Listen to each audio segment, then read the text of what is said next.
Hello guys, let us today talk about something here. We want to interact. I'll be having my laptop here, so I'll be typing.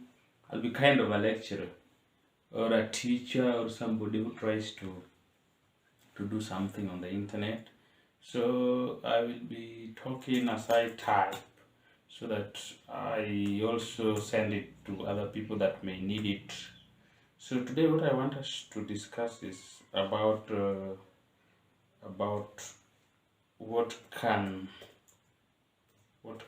people do after finishing school. After school, what can people do after school? So that is what I want us people to say, to talk about. And in after school, I don't mean perhaps college or university, but I mean school after class 8. Although nowadays we must accept that class 8 is not bad, it's not too good for the economy.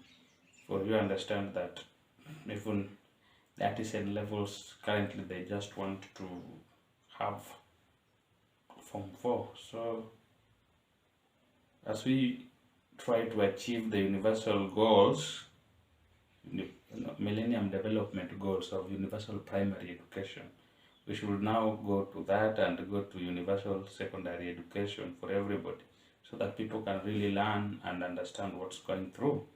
So I want us to talk about what can people do after school. So I'll start it from let's start today from high school, then we go to secondary school. No, high school and secondary school is the same thing. High school, then perhaps college and university together. So I will talk about some rules. I always say rules because rules are the best thing to do. As government put rules, you also put rules on yourself to really understand what's going through your life. So number one rule, so we are talking about rule. Number one rule is that after finishing school, please go away from your mom's house. That is always my rule. I don't know whether it applies to you, but to other people that I always talk to, toka kwa nyumba ya mama yako. So you go there anywhere you can and start your life. That is always what I say. For you to get your food, you must not be in somebody's house. That is your mother or let's say your parents' house. Because to be honest, what we always do is ukiwa kwa mama yako ama baba yako in a house, you tend to have an easy life. You have your bedroom is sorted because perhaps your mother and your father will be paying rent.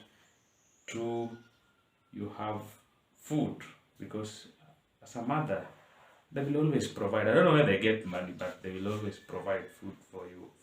Food. So the first rule is to leave your mother's and your parents' home and go somewhere else to hustle. You just carry your bag. So what I always talk about when I say this is that we must try to make good relations with our friends or our relatives. So at point there must be a relative living out of town. Let's say in town, out from home. So that's where you should always go. You stay with them or your friend. He can host you for 2, 3, 4, or 1 week or 5 months or a year as you try to look for your food. After 1 year, if you don't get your food, it will be a kind of a problem to you. So that is number one. Number two, from high school, you can look for either college or any job, be it hands-on or be it professional. You can check on what you have in your accounts and get started. So from there you can progress. That is life after high school. Then after college is where we have big problems. After college or after the university, If you graduate today, take your bags and go home. I swear, getting out from there if you have connection will be a huge problem. Either utaanza kulima, kupanda, which I don't dispute kupanda, but do you have the capacity to do it? If you have, if you don't go home. You just remain where you graduated, because there are opportunities of business there. There are opportunity perhaps of jobs there. You can find job from the school you are studying in, or just surroundings there.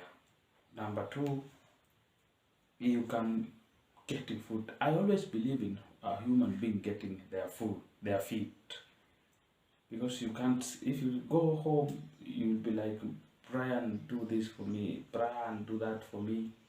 Brian, do this for me. From your parents, you eat, you sleep, you eat, you sleep. Christmas is here. People celebrate for 3-4 days. Then again, something like that sort, something like that sort, and then it brings a huge problem. So what people should always understand is, you don't go back home. Go to any town nearby. Stay there. You don't know what you're going to do there. You just stay there. Then after there, after going there, you may look for jobs, but we really understand in this world that it's crazy. If you don't have connections, you go to school to get that knowledge. Full stop. After getting the knowledge, you can now use it in other things. So, for example, after graduation, you can go to the internet and check other options you can do. One of them, which I really believe in, is online writing. Online writing is the first thing to start with. Just check on the internet, on the online writing sites. You try them. Some gives very tough examinations that you as a graduate sometimes you say, hey, why did I go to school to learn? But some give some easy questions that you can really answer. The only thing that you should not do is to, when you get a pay bill or until number to pay, so that you are connected to those people, your money will be gone. Don't do that. Just do the right way. Those that gives a very tough questions are those that are genuine. Those questions are very tough, but you do them. If not, then try to get your friends from the market, there are just many friends. Just connect, push yourself, and at least you will get a feel. After 1 year, you would have learned this, you would have made a progress, just a step. When people graduate mostly in 22 or 23 years, from 22, 24, 22, 23, 24, 25, 3-4 years, you would have known what you are good in. And you just do it. But please, don't go home. You will stress people there. Keep locked for more. We will go step by step, and I wait your comments down there. Thank you very much.